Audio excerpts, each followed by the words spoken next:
खरं तर राज्यामध्ये अशा पद्धतीच्या सगळ्या पॅथॉलॉजीच्या लॅब आहेत.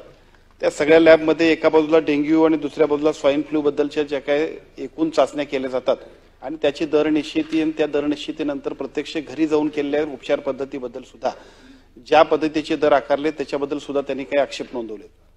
मधल्या टप्प्यामध्ये ज्या वेळेला डेंग्यूची साथ 2016ला आली होती त्यावेळेला शासनाने एक निर्णय घेतला होता आणि डेंग्यू असेल स्वाईन फ्लू असेल नंतरच्या काळामध्ये कोरोनाच्या पिरियडमध्ये सुद्धा या चाचण्यांबद्दल तात्कालीन परिस्थितीमध्ये जे काही GR आपण निर्देशित केलेले होते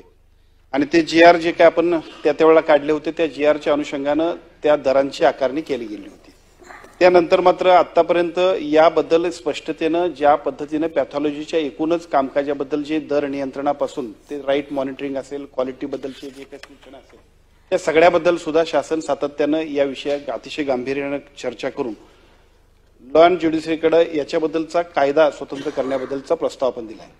या प्रस्तावाच्या माध्यमातून या राज्यातल्या सगळ्या लॅब्सना कशा पद्धतीने त्यांची इन्स्ट्रुमेंट असली पाहिजेत, तिथं कोण असलं पाहिजे, त्याचं काय एज्युकेशन असलं पाहिजे आणि कशा पद्धतीच्या सुविधा त्यांनी दिल्या पाहिजेत, त्यांचे चार्जेस काय असले पाहिजेत आणि त्या माध्यमातून सर्व राज्यातल्या आरोग्याची जी काही एकूण सेवा आहे त्यातला डायग्नोस जो आहे तो खूप महत्वाचा आणि अतिशय व्यवस्थितपणाने होण्यासाठी अतिशय चांगल्या पद्धतीने या कायद्याची अंमलबजावणी होते आणि या कायद्याची प्रत्यक्ष मला असं वाटतं की पुढच्या अधिवेशनामध्ये या कायद्याची प्रत्यक्ष अंमलबजावणी होईल किंवा आपल्या विधिमंडळात येईल आणि अतिशय चांगल्या पद्धतीने त्याची सुरुवात होईल.